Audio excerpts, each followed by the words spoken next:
Hello everyone, it's Christine here and we are back for part 2 to create this ribbon embroidery loop stitch daffodil. And so in the previous episode, which I'll link below in case you haven't seen it, we did the outer petals of the daffodil, and now we're going to do the ruffled centre. So the book suggests doing the ruffled centre using 7mm wide silk ribbon in a contrasting colour. So in my case, like you could do a darker yellow or a sort of a paler yellow, whatever you wanted. In the book, they've actually done pink petals on the daffodil, which I don't think that's normally the colour of daffodils, and then a yellow centre, but I wanted a yellow daffodil. So I'm going to be using something a bit different rather than the silk ribbon. I'm just using some regular wrapping ribbon, but it's a beautiful gauzy organza with this lovely goldy edge on it. So I've trimmed it down to be less than 7mm,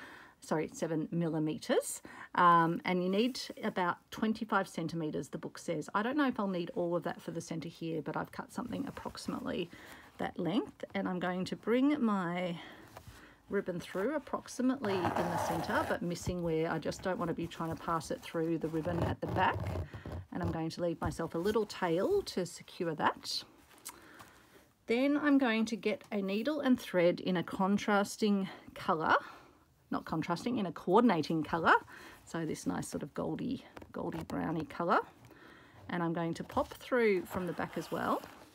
And then I'm going to do a running stitch along the bottom of the ribbon to gather it up, and we'll do that for about 10 centimetres. So just doing lots of little gathering running stitches down the very bottom. So you can kind of do a few at a time, just passing the needle in and out through the fabric.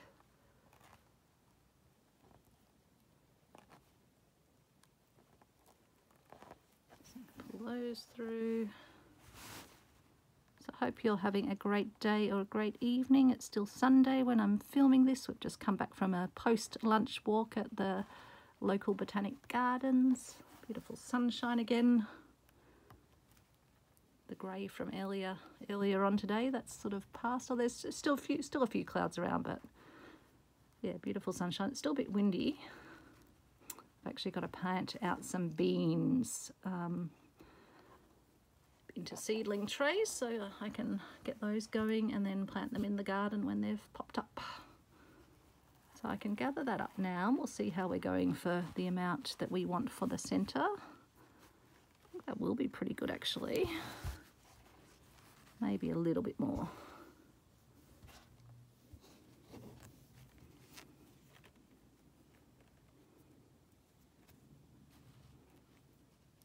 Just keep going. Same way.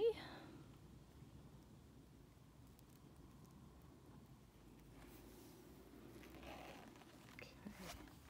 So once we've got that gathered up, we're going to wrap that around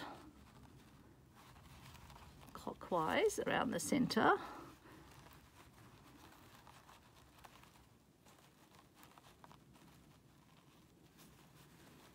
And it suggests we'll need a second threaded ribbon to couch that in place.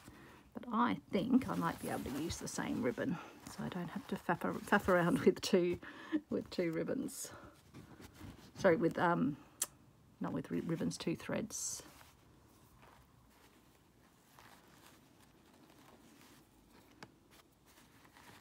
So I'll just get it wrapping nicely first. Making a nice little frilly centre, which the daffodils definitely have, the nice little trumpets. And then I reckon I can probably anchor that first little wrappy bit down. Yeah, that's worked well. So you don't need 2 threads, as long as you can pull it, keep it gathered, and then essentially stitch it down or couch it down in place. I think that's almost perfect. I almost don't think I'm going to need too much more than that, because I don't want to overlap my beautiful, sorry, just bumped the camera, wobble wobble.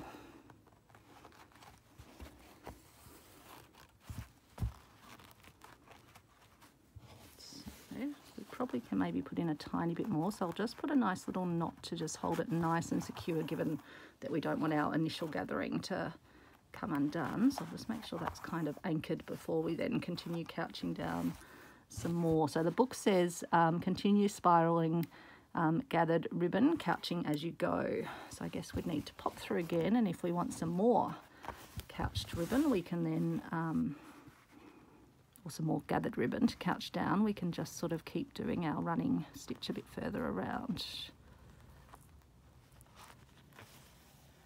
I could just gather a little bit more to fill in the gap over here, and then maybe a little bit more. Just don't want it to stick out too far, so I want to get it nice and tight to the, oh no, that's still going to work okay, so we'll keep going. We've got the ribbon here and the thread, so we will keep working along.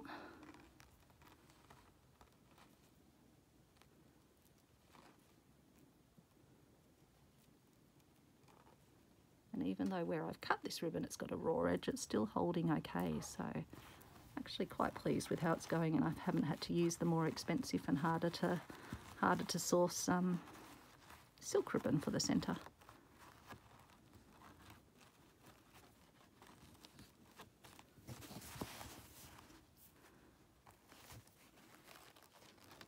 So I think that might almost be, let's take it through, pull it tight and see how it looks.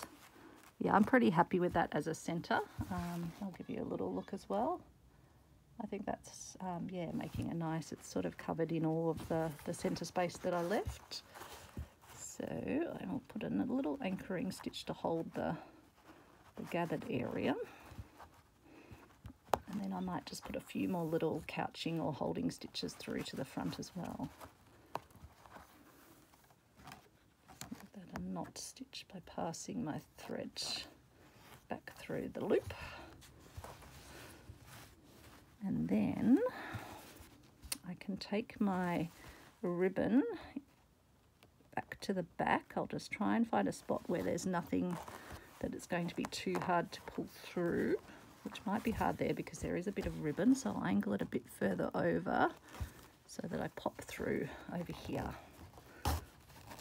Yeah, much easier when you're not passing through ribbon. And then I can unthread that. I can cut that end off because I think that will just stay in place without too much trouble.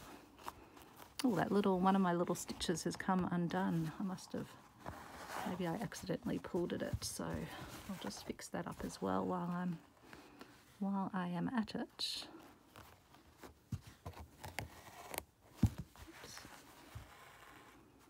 I may have to actually go around and just make sure all of these haven't come.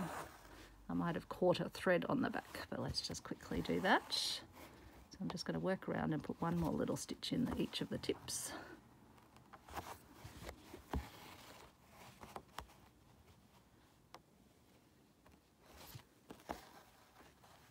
Which is probably good anyway, because then you just get it all nicely secured and make sure everything's sitting the way that you want it. In fact, with this petal I want it a tiny bit pointier, so I'm actually just going to drag it out a smidge further. That's good.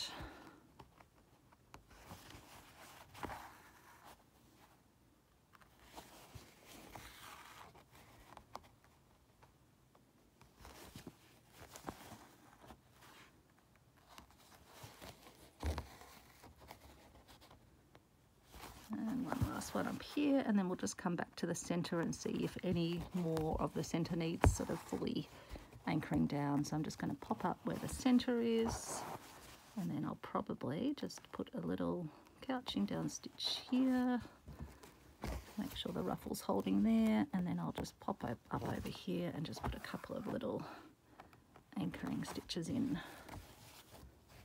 But no, I really like the that gold ruffle seems to work really well for the center of the daffodil. That's very sweet, I think.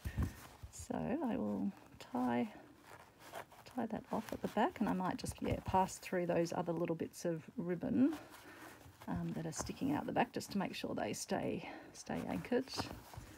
I doubt they would pull through at this point because they are well and truly couched attached down and held in place. And then I'll tie off.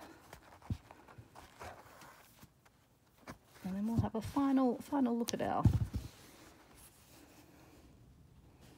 So there we go. There is our dimensional ribbon embroidery with a hair or something poking out from it. Or maybe actually I think that's a little bit of the ribbon, the organza ribbon thread.